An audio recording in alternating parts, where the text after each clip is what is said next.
currently is. And I want to give you a fresh, positive incitation to see if I could somehow rouse you toward education in a positive way, but with a rousing that endures and not one that is just by appearance for the moment. One that you can return to again and again throughout this year. Whether you're a student or a teacher or someone who's trying to support one of those two. So Genesis 1, verses 1 to 2, we'll look at more, but I'll just read these for brevity's sake. In the beginning, God created the heavens and the earth. The earth was formless and void, and darkness was over the surface of the deep. And the Spirit of God was moving over the surface of the waters. Now, in light of that brief introduction, you might say, well, why would I want to do that? Why would I want to give you a positive incitement toward education? And I suppose the only way I could answer that would be to answer why you should get an education at all, why it's valuable, why it matters at all. And so that is what I want to do. If you want to get one singular thought that I'm aiming at, that I'm just swirling around like a bee, a flower, I'm swirling around it the whole entire time, is why it matters. Why it matters. And I hope to whatever degree you're a student, you'll listen, and whatever amount of it you can grasp, whether you can swim in the shallow end of this or the deep end, that you can get some of the water on you. As you know, children ask this all the time, all the way up into secondary education, and it spills over into adulthood. Sometimes adults confirm the very same thought, but often early on, a child will ask, why do I need to learn this? Where am I ever going to use this? And sadly, many times parents, teachers don't have an answer for that. And so you get something like, well, just because, or you may use it one day, you never know, or some kind of stale bread answer like that, which sadly kills the spirit of education right then and there. So if you can't answer that question, I have found if you can't give a human being a valuable reason why they should be doing something, then you lose all the motivation to do it. And if you can give that answer, then perhaps you can cause a spark in them. When I think about this, I always think about the old movie Pinocchio, because it has a scene when Geppetto gets his son finally, where they're getting ready to go to sleep. He tells Pinocchio, well, we need to go to sleep. And he asks, why? And then he says, well, everyone goes to sleep. Cleo goes to sleep. Figaro goes to sleep. And so that satiates him, and they lay down. And he says, besides tomorrow, you have to go to school. Well, why do I have to go to school? And eventually, Geppetto's answering these questions, and he says something like, to get smart. Well, why do I need to get smart? And he says, because, and just drifts off to sleep. And, you know, in some sense, that's, like I said, most of the time how it goes. I mean, but it's fine. We have the Bible, and we're Christians, and we're part of the kingdom of God. And so we don't have to be too harsh on everyone that doesn't have an answer, but the kingdom grows like a little piece of leaven. So maybe over the course of our life, it seems the Lord has driven some of us to get the answer And maybe to some degree, we can pass that on and make movement, make progress with this question that will bless the world. So just to be clear, when I say this is my task, I want to try to give you an answer to why you should get an education. I should probably explain what I mean by education, because there's lots out there under the name of education that's just propaganda today. So, well, it's not at all obvious what you mean when you say education. We all know to say it, and we all know that it means some kind of learning. But let me spell out for you perhaps what I mean. When I think of the word, as anyone I've ever taught knows, I'm always going into word etymologies, and that doesn't always, it's not the final answer on the meaning of the word, because you got to look at how it's used too. But the word itself, if you just start there, it means to lead out or to bring out. To educate means to bring. The usage seems to be out of the darkness into the light. So it's a type of enlightenment. So that's what it means. When you say you're going to get an education, you're going to be enlightened somehow. You're going to learn something. And what you're going to learn about, I would divide it up, let's say for this sermon, you can divide the pie different ways, but there are some formal subjects, like math and logic, at which point you will notice immediately that logic's hardly ever offered in any university or school, unless you happen to be a philosopher when you go to college, and philosophy degree gets you about nowhere. So you see where our culture's descended in terms of valuing how to think. But the math and the logic, these are formal in the sense that they deal with formal truths. Formal truth is a truth that doesn't depend on the world to be what it is.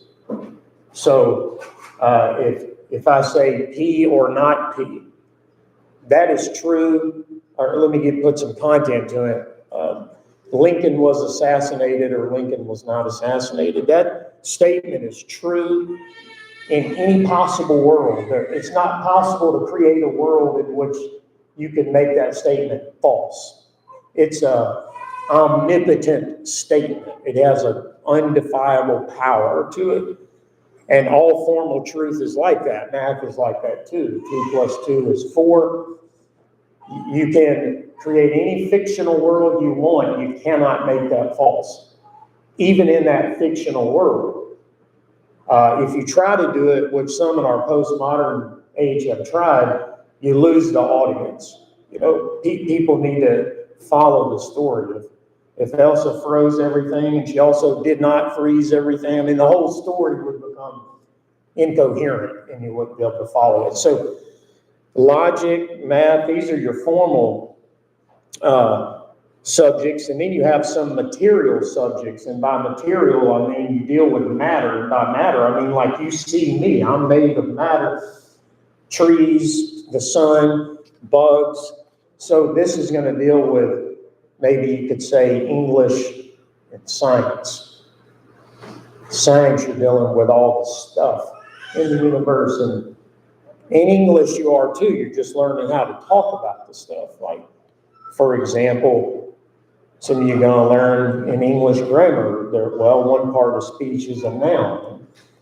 You could define it different ways, but one helpful way to think about it is it pretty much names anything that exists or any motion, anything or any action. So the world consists of, you could think of a bunch of things.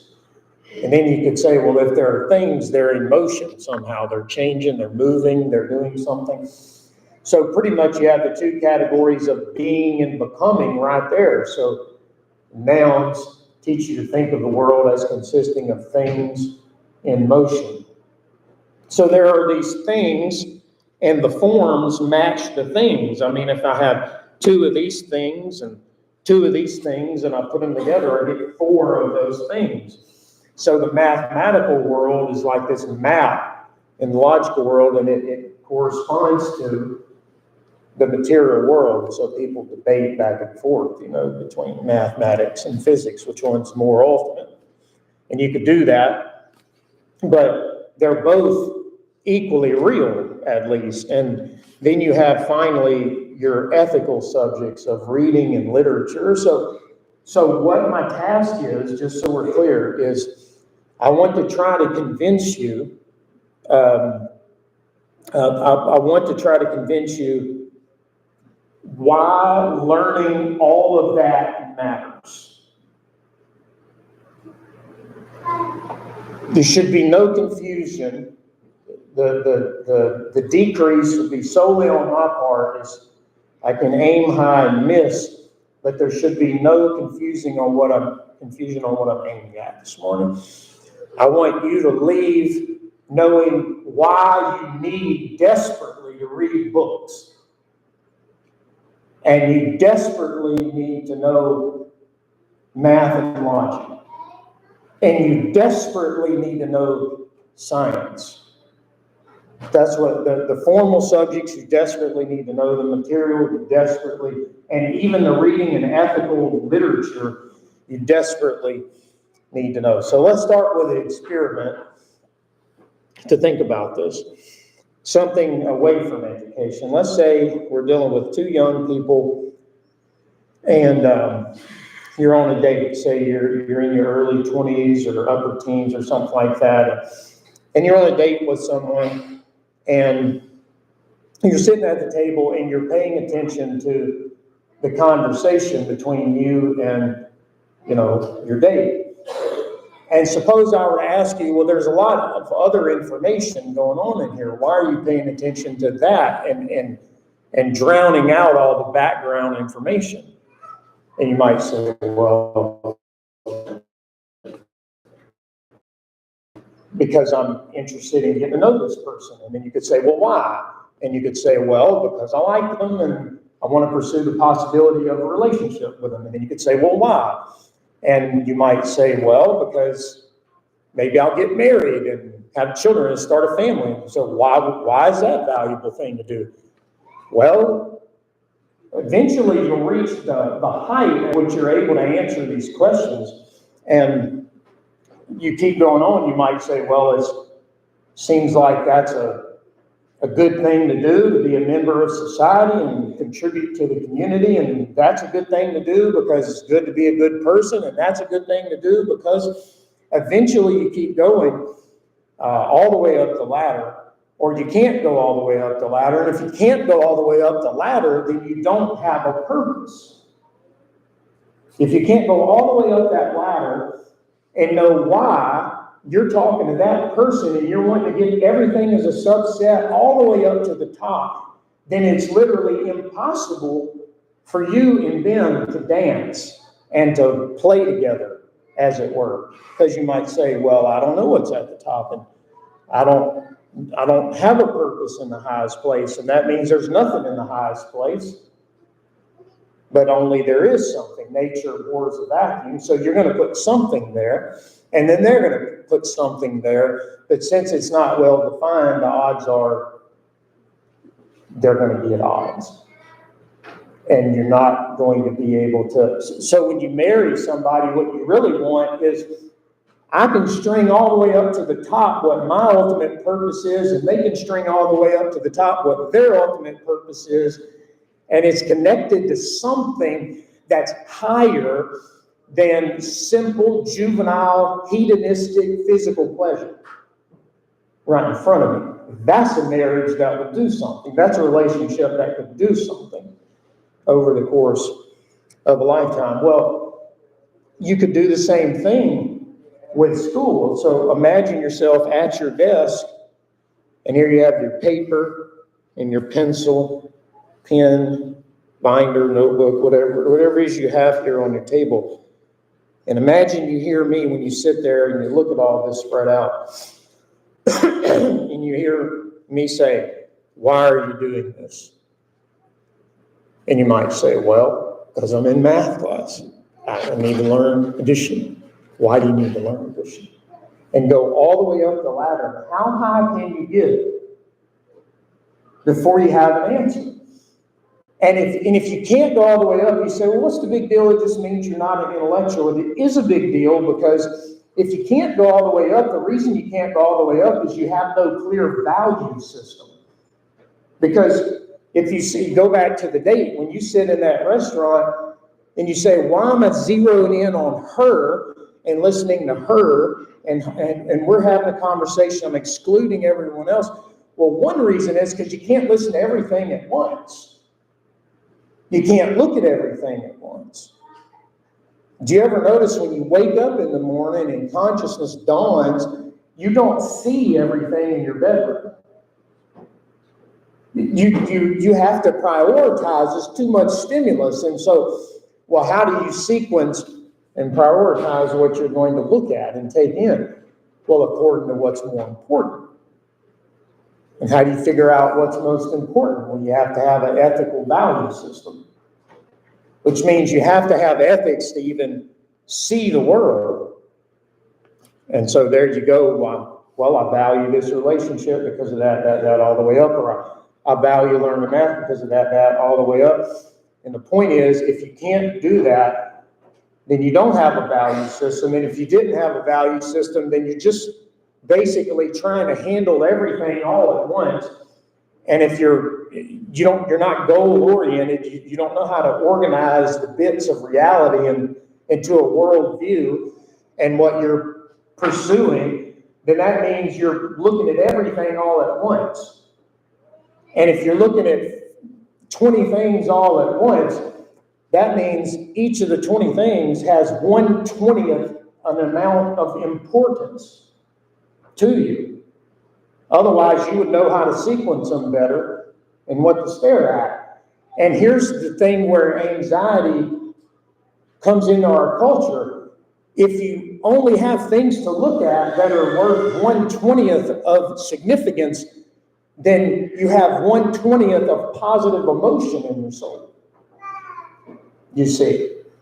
But if you're doing one thing that may look small, but like Paul, when he was in prison, he was able to say, I rejoice and I will rejoice. He could see the connection to what this event was connected to. If you can go all the way up, then you have the most profound significance in your soul when you're seated at the table on that day. And when you're seated at the desk working out your math problem, full of significance. So, where do we get the answer from to go all the way up the ladder? What is our purpose? And that's what a book like Genesis is written to answer. You get this answer from what C.S. Lewis called the true myth. The true myth. So, what is myth? Well, mythology is basically writings about a segment of history of the world at which no one was there. So you might think of God telling Job, where were you when I laid the foundations of the earth, and so on and so forth. And of course the answer is not here. And where was any human? Not here. And so how are you going to know about something that you did not ever observe and no other human has ever observed? There's only one way you could ever know it, by revelation. And so every culture has some mystic in it. It has some shaman who sits on a piece of wood and shuts his eyes and gives everyone the revelation. It has some kind of religious authority that gives them access to this mystic revelation. Well, one of my favorite stories has impacted me is you have Lewis and Tolkien stayed up one night late in Oxford, and they were talking about mythology. And Lewis had the view, which comes from Joseph Campbell, that basically they're all lies, because he was coming from the atheist perspective at the time. So there's just matter and energy and stuff happening, and myths are just these stories that encapsulate a way of seeing the world, to explain nature and make sense of life. They contain some lessons that will help you survive, basically. So there's truth in it to apply practically to your life, but of course, the stories are not true. And Tolkien, coming from the Christian perspective, had a different view. He had a view that there are splinters of truth in it, because he said, since all humans are descended from Adam, we have this ancestral history to where it comes out in a different form, albeit, but in some form in our story. So you might think of an ancestor, like maybe a son might look a little bit like the father, and grandson might look a little bit like the grandfather. So when things begin at a central point and they move out, you might be able to discern some similarities in them. So the myths, Tolkien said, although are filled with falsehood, they're also filled with little splinters, little shadows of the truth. So Gandalf going down and fighting Balrog and coming back as Gandalf the White is, of course, an image of the harrowing of hell and coming back as raised from the dead, and so forth. And so that impacted Lewis, because then he left that night with a different thought, that there was some reality in the myths, that there was some objective truth confronting him when he read them, and he came to see Christ as what he called the true myth. And so basically what you can do is you say, well, why do you read fiction? Why do you read a story like Lord of the Rings, and it has, like, Christ is not explicitly there? Well, the same way you read your Old Testament and you're still delighting in the new, these are types and shadows. The myths are types and shadows of the true myth. And so you can be filled with thoughts about Christ while you're filled with thoughts about Aslan. You could be filled with thoughts about Christ and the devil when you're filled with thoughts about Harry Potter and Voldemort, so on and so forth. So we have to have a purpose, we have to prioritize, and we have to have a myth, we have to have a revelation. And of course, as Lewis would say, the Bible's the true myth, the Bible's the true revelation of our origin and where we came from to orient ourselves. And so what do we find when we turn to Genesis chapter 1? Because whatever this goal is, education would have to fit under it, right? So what we find is this. We see in verse 1 this announcement that God intends to create the heavens and the earth. And the rest of the chapter kind of lays out, if you will, what that means. Because it'll say he created the sea monsters, and thus the heavens and the earth were completed. And so this whole chapter is laying out what it means to create. And so when you look at it, there's basically God is forming things and then filling things. So he forms, the sky, and then fills it with stars and the sun and the moon, and he forms the seas and fills it with those creatures, and he forms the land and fills it with those creatures, animals, and plants. So there's forming and filling. And you see that it matches verse 2. There's a problem in verse 2. The earth was formless and void.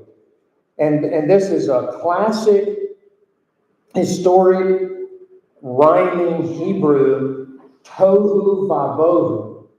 That's what formless and void, that's how it's spoken in Hebrew. And it's a rhyming thing to remember. Formless and, might say, unformed and unfilled. That's the state the earth was in. Now, notice the scripture doesn't even bother to tell us why it was in that state. And theologians will go back and forth, and understandably so. There's basically two views. God created it directly in this soupy state, shall we say, and then proceeded to form it up. So there was two stages to his work of creation, or something akin to what Milton described in Paradise Lost had occurred, and this earth and universe and world and the invisible world of angels and spirits and God, there's a long history here that went on before we got here. And just so you know, that's where I tilt. But one way or the other, you got to explain this negative force that's present. If you don't want to introduce it here at verse 2, well, you got to introduce it somewhere before chapter 3, because somebody incarnates the serpent. And the entity, whoever it is, which is going to take the rest of the Bible to extrapolate and unmask just who that was, is certainly up to evil in the influence coming out of that serpent. So there was evil influence in the universe prior to man's sin. And it was already affecting creation. So you have this antagonism right in the very first two verses of the Bible. God has an intention and plan to impose an order that is good on all of this matter and energy that's in the soupy, destroyed state that it's in. And there is something that resists that. There is something that wants to warp matter and cause what you find in the Gospels, let's say, of boys beating their heads and throwing themselves in the fire and backs bent over and crippledness and death and destruction and arguments and fights. There's a force. You might think of Pixar's iconic Luxo the lamp trying to do something, and there's this resistance from the ball, right? He's trying to shove it down and it's resisting his influence. Well, that's going on right there in the very first two verses. And of course, God is omnipotent, right? So he has no rivals, just rebels. And so he overcomes this resistance by getting to work, and he makes light and darkness, and notice it's good. And then the expanse, and then there's the plant world, and it's good. And then there's signs and seasons. He populates the heavens, and it's good. And then he populates the waters and the land, and it's good. And so he imposes. God is the one who is imposing. God is the one who's good. He's the one who is manipulating matter so that it comes into a shape. Think of you could think of a Rubik's Cube. Someone hands you a Rubik's Cube, and you're trying to get this thing, you're trying to arrange it in a pleasing way. Well, in Genesis 1:2, it's all wadded up. And God is going to work. And what happens is when you get to verse 26, he's arranging this thing in a way that is good. And it's like if the goal line were the end zone, the touchdown, he gets to the 2-yard line and stops and then hands the ball off to man. And says, now let us make man in our image and let him rule over all of this matter and finish bringing about the order that is good so that we'll have an image of God that we can see. And so in chapter 2, you get this. Well, let me say this. So how does the chapter end? After passing it off to man, it ends by the beginning of chapter 2 telling us that God rested, and you get this theme of the Sabbath day.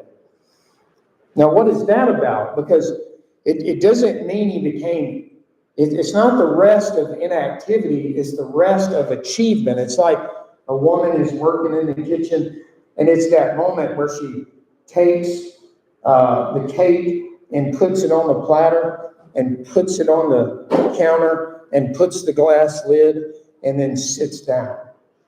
It's the rest of achievement, except that there was one last thing to do. The glass lid wasn't put on. God wanted it to come through us so that he would have an image of himself.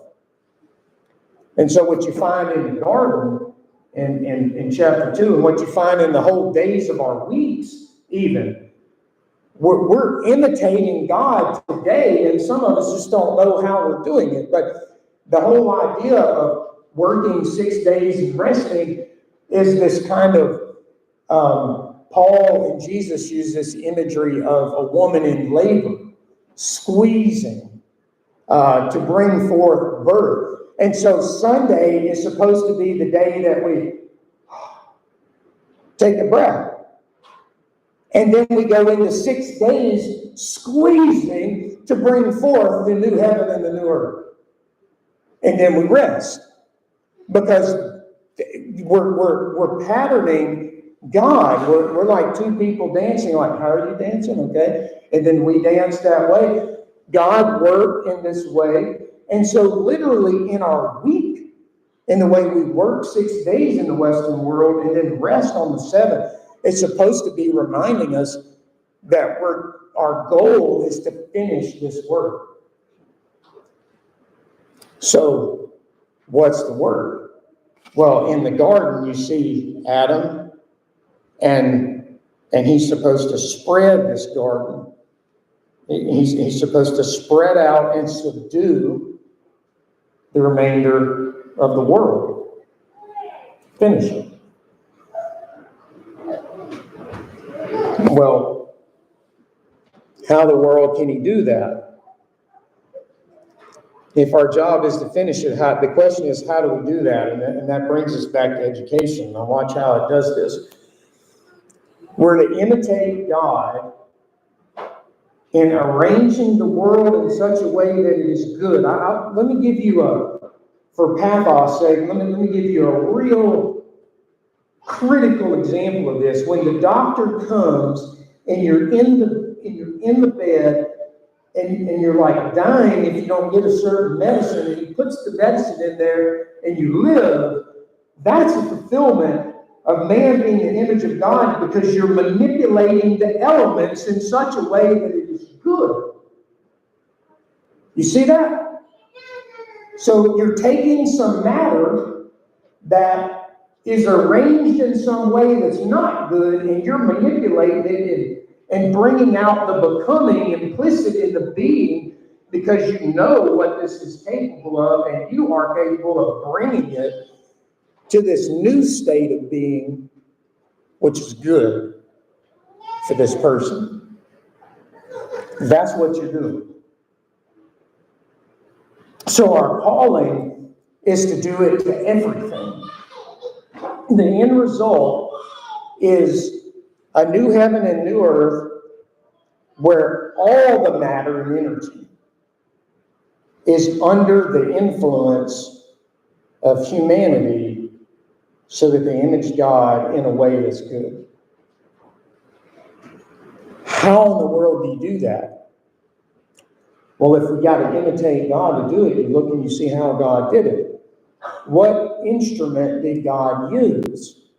Well, he used the logos, we call it. You say, well, my Genesis doesn't say the word logos. No, it doesn't. That's the Greek word for word. So it says God said, and God said, and God said, right? And John uses this in John 1. It says, in the beginning was the Word. But The Greek there is logos. Now, what's the logos? We get our word logic from it.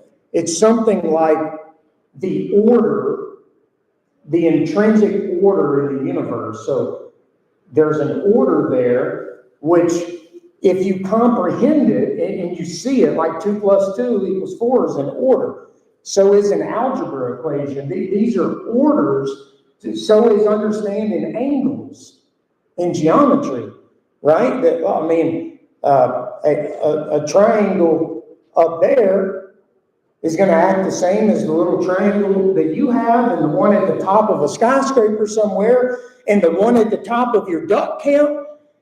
All triangles act the same way. So if you discern through math and logic the order that's in the universe and you extrapolate it out and you have it in your mind such that you become a master of number, there's almost nothing beyond your ability.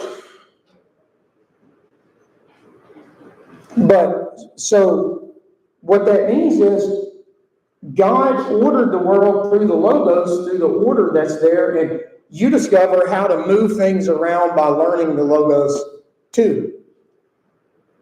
However, there's more than that. You notice it said the Spirit of God was hovering over the surface of the water. So the logotic principle would tell you need to go deep into math and logic. You need to go in those subjects because at that moment, you know how to do decimal places. You know what kind of millimoles to put in this bag to give this person so that they live. You can't do it if you don't know math. You see, you just left there saying, well, wish you well, be warm, be filled, and do nothing. So, but if you learn the math, and you might say, well, what else? Well, music works off math, doesn't it? Well, what could possibly, isn't it just nerds that learn how to play in the band? I mean, what could you possibly get out of the piano? Goodness gracious. I mean, by the time you reach 40s or 50s or something, you know the answer to that. How many times have you walked into a hall and heard someone playing a piece of music and it literally brings you out of a mental hell because of the beauty of it?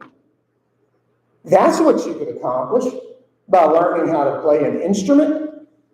You might save your mother one day. And I mean that literally, through the beauty, or a grandmother or something.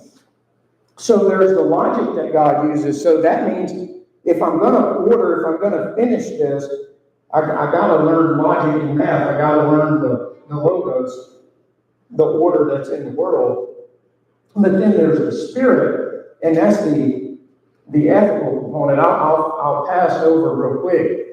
The material, obviously you're dealing with material, so you need to know science. You need to know, okay, what's an atom? And what are the parts of that? And what is this and that and another animal? And what are you say animals? I thought we're about spiritual and souls and all that. Well, have you read the book of Jonah? Ought I not have mercy on Nineveh? And he says there's this many persons and this many children and animals? Yes.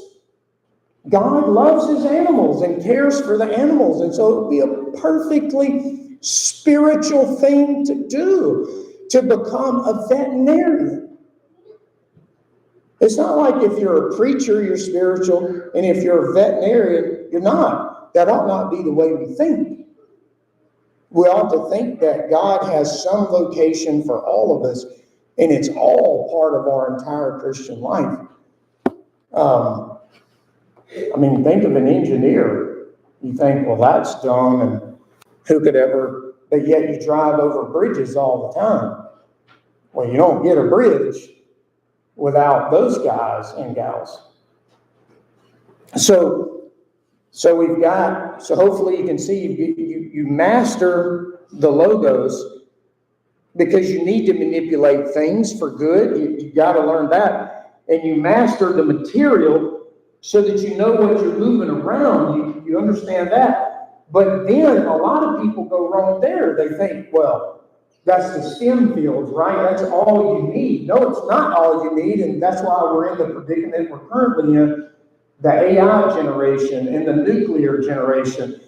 If you don't have the ethical principle of being attentive to and attuned to the Spirit of God, then you have absolute power over nature, so to speak. It's relative, but without any ethic governing you at all. So what would it look like to be a master of number but have no ethical system guiding you? Well, we know what it would look like. We've already seen what it would look like. It looks like a Nazi death camp. And it looks like abortion. That's what it looks like. So you can't climb, it's like this pinnacle. You have the logotic principle, and you've got the pneumatic word for the Spirit. You've got to be in tune. You've got to embody the Spirit of God to know things as well. And that's what's in literature. Why? Like, what does it look like to be an ethical person? It's a very abstract thing. You say, well, be good. Okay? Well, like I always say, you could compare, like, what does it mean to say God is sovereign? And you could write out some proposition. Or I could not even write out a proposition. I could just tell you the story of Joseph in Egypt. You see, you just learned what it means that God is sovereign. Or you could say, hey, committing adultery, probably not a good idea, don't do that. Or you could just tell someone the story of David. Same thing. Love your neighbor as yourself. And then you could tell the story of the Good Samaritan. So what stories are, this is why you need literature. So that you don't become a Xi Jinping, which you can. And if you don't think that you can, you're already under the embodiment of the spirit of the world already. So the thing to do is to realize I could be a worker at the Nazi death camp if I don't learn how to follow the Spirit of God. And so I need the ethic. And so why do you read literature? Why do you read stories? Because in these stories you see patterns of emulation. Why do people go watch horror movies? Because they know that there's something horrible out there in life, and they just want to be on the edge of their seats and feel all the horror of it and still be safe. There's a deep need for that, because you know deep down life is horrible. Because again, there's this principle out there. So get this. God is moving forward with a plan to bring an order that is good, but Satan is resisting it. And that equals a necessity of suffering, which Adam, the first Adam, was not willing to do. Because Satan came and was like, well, there's this tree you can't have and all that, and they folded. They folded. They couldn't work out a righteousness in the face of evil. And so essentially what you have in the Bible are these stories, and this is why you read other stories. Like, why do you read them? It's because they're arrangements of reality that you think you might could be in, and they show you how to act in that scenario. Or you might say the anti-hero story shows you how not to act. So you watch a movie where it goes really, really bad for someone, and what's the whole point of that? Well, the whole point is, don't do the things they did that led there. And that's the whole point of fiction. It's preparing you for, something that's coming. And if you say, well, I don't believe in hell, and I don't believe that life has a tragic component to it, then I would say, well, you don't know anything. Or thus far, you've been very lucky. But it is coming. And you need to be prepared for it. And that's why you read literature. You don't read literature so that you can tell everybody, I read 10 books this month. You read literature because you know the tragedy of life is coming, and you need some categories of ethos for how to live in that.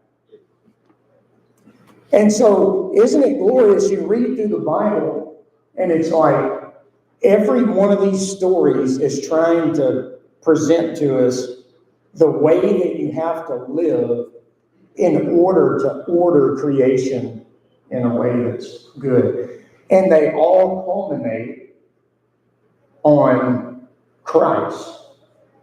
So you could read of Cain and Abel, you could read of Noah, you got to prepare for the future, you could read of Moses, you got to go out of tyranny through a wilderness, you got to build a life.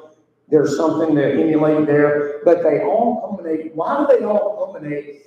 It's so beautiful to me to think the entire Western world. I understand Catholics have Jesus on the cross, Protestants don't. But work with me here for a second. The entire Western world for 2,000 years has been obsessed with an emblem, a symbol of horrendous tragedy.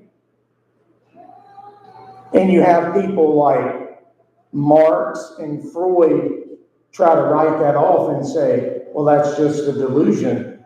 Well, then why didn't we think, like it's been said, why didn't we think of something happy to stare at? Why is the ultimate imagery that was set before our mind the best man, the most virtuous man that could ever live in the most horrendous tragedy? Because if you get up and you're going to seek to live, and you're going to seek to live in a way that is good, you're going to meet resistance. And so the only way to not repel back into suicide is to willfully embrace the tragedy of life and sacrifice yourself. And through that, what the first Adam didn't do, the last Adam did do, through that, we all together, through Christ, eventually bring forth the order that is good. So, there's two ways to go to school. You could go like Dudley at the beginning of Harry Potter. You know, he's going to his little fancy school and everything's all about the appearance, and he's got his bow tie and he's fat, plump, juicy, moisturized, ready. And Harry Potter is a nothing. I mean, why do you think it is over 600 million copies in 40-something languages around the world is a story about a magical orphan? Probably because we have a lot of children walking around having never been told that they're actually made for something great. And the world is actually a very magical place. And so you need to go to school like Harry and get your wand and get your things and learn how to do things, because you have a destiny to manipulate the world in such a way that is good. And the only way you're going to be able to get between learning those tools and employing those tools is a sacrifice. Because there's no way to avoid it. You can't be like Maleficent. You can't be like Sleeping Beauty. Aurora's parents like, well, we'll just hide her from Maleficent. We'll just put her deep into the woods. We'll just burn all the spending, the wills. We'll just burn them all. We'll put them in a pile. We'll shelter her, and she still pricks her finger. What's the point? You cannot escape the tragedy of life because there is a devil and there are forces of evil, and they are going to resist the force of good, which means the only way you can then press forward is to embrace the cross of suffering. Some of you are going to do the best you possibly can to not have tragedy in your marriage, and you're going to have it anyway. Why? Right here in verse 2, there is a principle that resists the good order. And in the child rearing and in the relationships, everything. And so you need to read all of Lewis that you can and all of Tolkien that you can and learn as many of Aesop's fables as you can, because there's this collected wisdom that you're going to know what to do in the story when it happens. And if you don't know it, we have a quote for that. Those ignorant of history are destined to repeat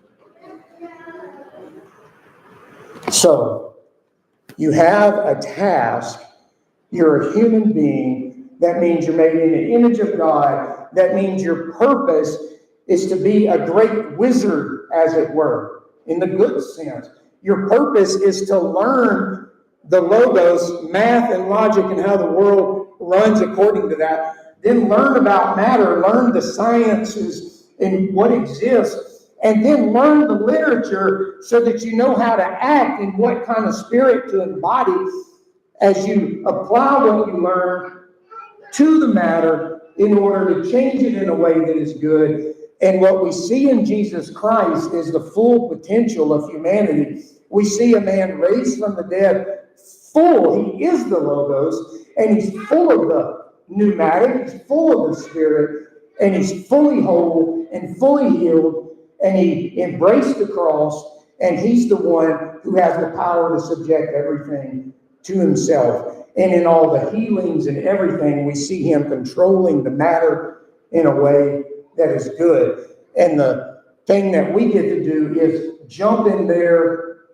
Basically, you imagine he's crossing the end zone, reaching the goal of humanity. And like the team piles around a guy, and they all shove in together. The church is called to join with Christ in shoving creation forward. And there's some amount of good in this world. Something is going to be created by you. I mean, just think of that. Chesterton said, in order to live, you have to believe that you have something to contribute to the world. And you're made in the image of the Logos. And that means you really do. That means the matter of this world will be arranged differently when I die as a result of me imposing myself on it and seeking to arrange it in a way that is good. And I know some of you are teachers. There's some matter under your control. And you as a Christian going to work on it the best you can. It will be arranged in a better way than it was when it started, because of your mediation from bringing it to where it is to where it could be, because you see the becoming implicit in the being and you extract it out. So I hope everyone will feel then like Harry Potter, despite what people might say to you, you have a great and incredible and awesome purpose, and you've got to learn, though, how to move things around. So that's why you need to learn math and logic. And you've got to learn the things that you're moving around. So that's because we're made of that stuff. If you want to help me, I'm made of matter. I need you to learn matter. So you understand that. But you've got a burden to bear because your own psyche and soul and relationships and everything are going to be attacked by evil. So I need you to read literature and good books of good epic stories so that you know how to face the evil when it comes, so that you can continue using your tools and doing all the good that God has for you to do in your particular life. So may the Lord help you with that. Amen.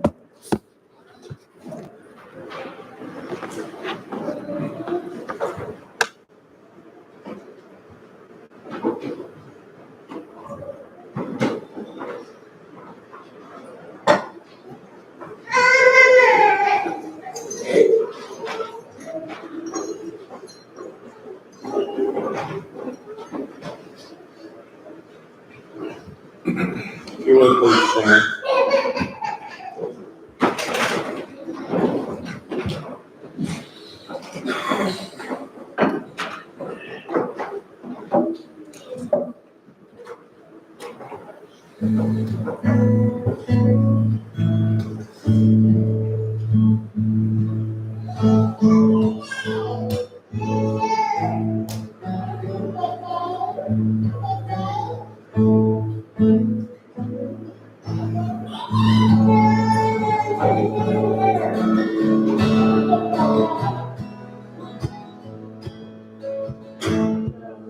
Of God is greater far than tongue or pen can ever tell. It goes beyond the highest star and reaches to the lowest hell. The guilty pair bound down with care, God gave His Son to win His erring child. He reconciled and parted from His sin. Oh, love of God, how rich and pure, how measureless and strong, it shall forever endure. The saints and angels song.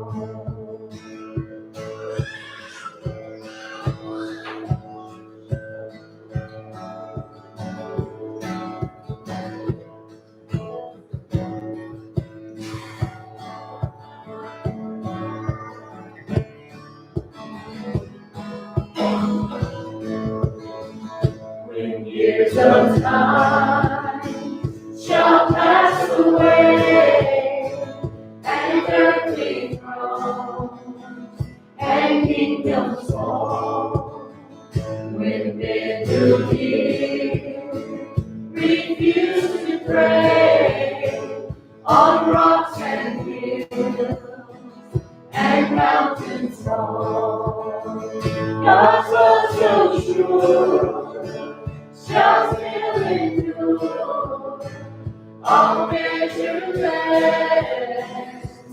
and strong, redeeming grace to Adam's race, the saints and angels song. Oh, love of God,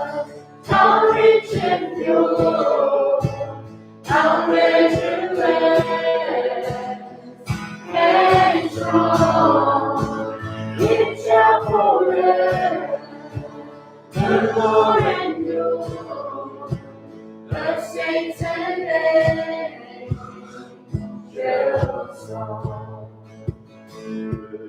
With thee, the ocean filled, and were the skies of parchment made, where every star on earth appeared, and every man ascribed thy praise to rise above, of God above, would drain the ocean dry, nor could the soul contain the whole, the stretch from sky to sky. Oh, love of God, how rich and pure, how measureless and strong, it shall forever endure. The saints and angels song.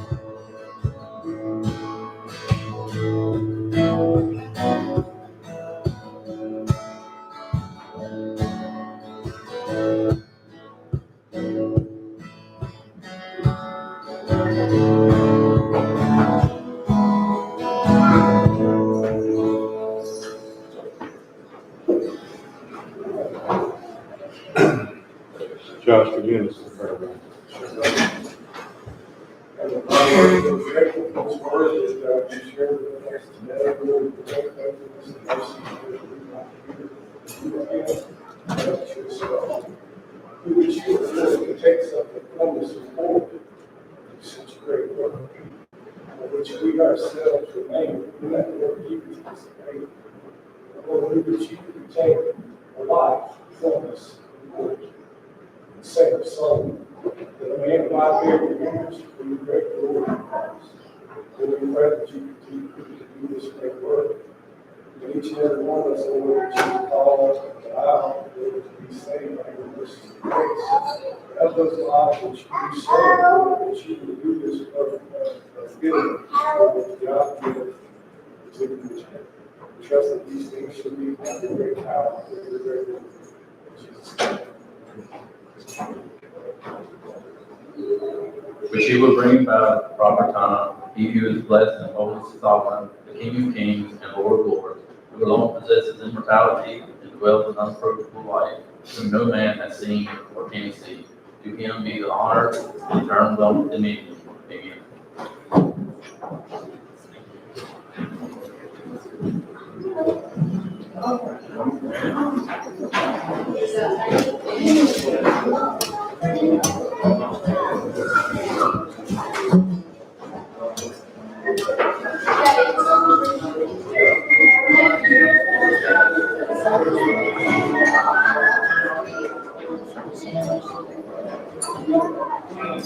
My solo.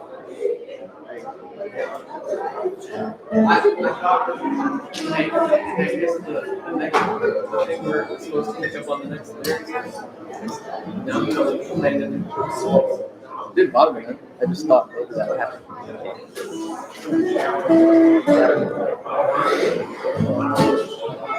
Yeah, you didn't overdo it on the second part.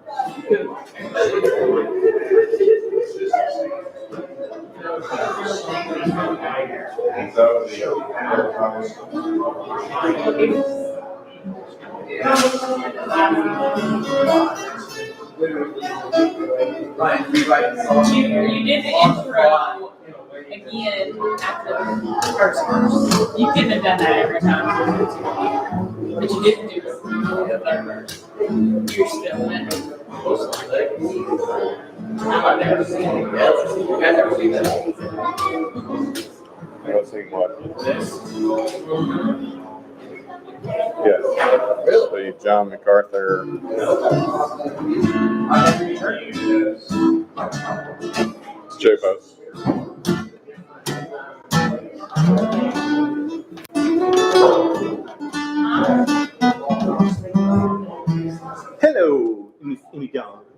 What would you like to sing?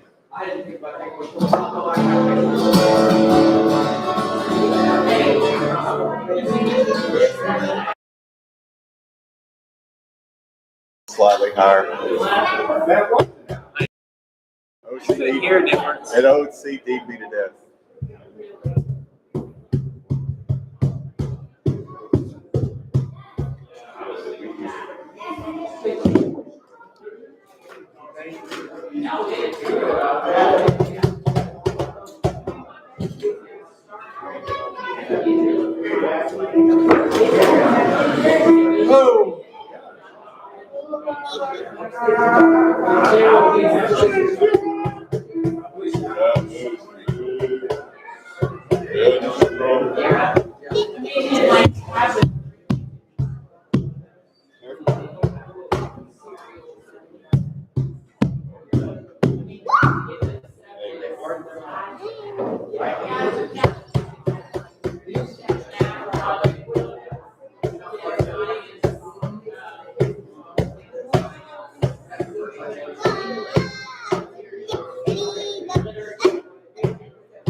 That's the one that I feel like.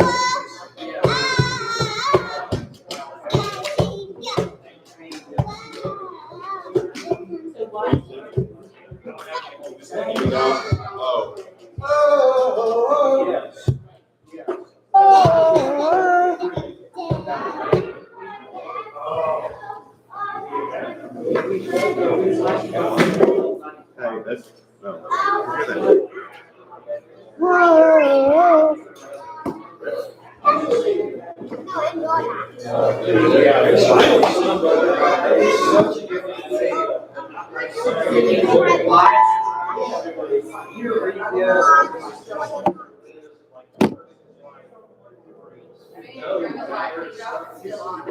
Huh? I thought, Leah was doing that. Hello, YouTube. This is Run. Hey, y'all be careful with the microphone. Those aren't ours. Hey, nope. These are mine, but that's what